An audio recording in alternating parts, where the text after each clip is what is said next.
Okay, તમે જોઈ શકો છો દાખલા નંબર વિદ્યાર્થી મિત્રો 38 આવી ગયા છે. સાવ ઈઝી છે. બે વસ્તુ ખબર હોવી પડે. અહીં એક કણ આપ્યો છે. એક કણમાં વિદ્યાર્થી મિત્રો 2.5 ગુણ્યા 10 ની 16 ઘાત કુલમ સ્થિર વિદ્યુત ભાર ધરાવે છે. તો હાજર ઇલેક્ટ્રોનની સંખ્યા ગણો. લ્યો, હાજર ઇલેક્ટ્રોનની સંખ્યા ગણવાની છે. સર કેવી રીતે ગણશો? તો તમને સ્થિર વિદ્યુતનો જે ભાર છે વિદ્યાર્થી મિત્રો, એ કણ ઉપરનો જે ભાર છે એ તમને આપ્યું છે. તો અહીંયા હું કહી શકું કે કુલ કણમાં કેટલો ભાર છે. તો સ્થિર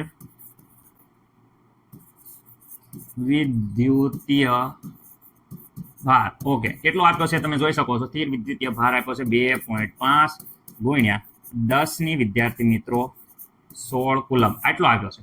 પરંતુ આપણને તો ખબર છે કે ઇલેક્ટ્રોન છે, ઇલેક્ટ્રોનનો વીજભાર,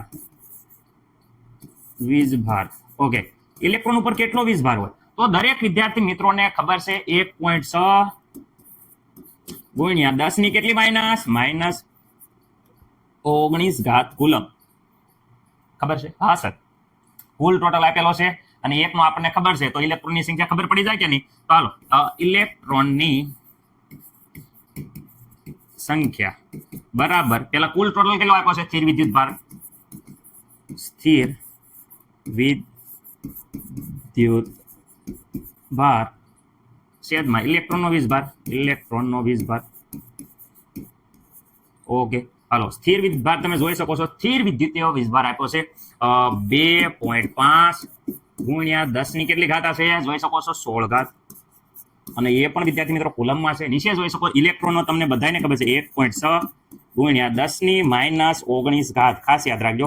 ઓકે સર, આમાં મને નથી લાગતું કોઈને કાંઈ ડાઉટ હોય. રેડી? કેલ્ક્યુલેટરમાં વ્યવસ્થિત રીતે આપણે જો સાદું રૂપ આપશો તો કુલ ટોટલ વિદ્યાર્થી મિત્રો આપણને મળશે 1563 ઇલેક્ટ્રોન. કેલ્ક્યુલેટરમાં વ્યવસ્થિત રીતે સાદુરૂપ જોઈજો વિદ્યાર્થી મિત્રો. હું અહીંયા ડાયરેક્ટ જવાબ લખી નાખું છું. આશા છે કે તમને બધાને ખબર પડી ગઈ છે. રેડી? આ ઇલેક્ટ્રોનની સંખ્યા આવી ગઈ. કોની સંખ્યા આવી ગઈ? ઇલેક્ટ્રોનની વિદ્યાર્થી મિત્રો સંખ્યા. ઓકે, જોઈજો કેલ્ક્યુલેટરમાં. તમારે આગળ કેલ્ક્યુલેટર હશે, ખાલી બેઠી રહેવાનું નથી, થોડુંક પ્રેક્ટિસ પણ કરો. રેડી વિદ્યાર્થી મિત્રો? કારણ કે આવા દાખલા હાવ ઈઝી હોય છે. રેડી? થોડાક એક આપણને ઇલેક્ટ્રોનનો વીજભાર ખબર હોય તો ગણાય જાય છે.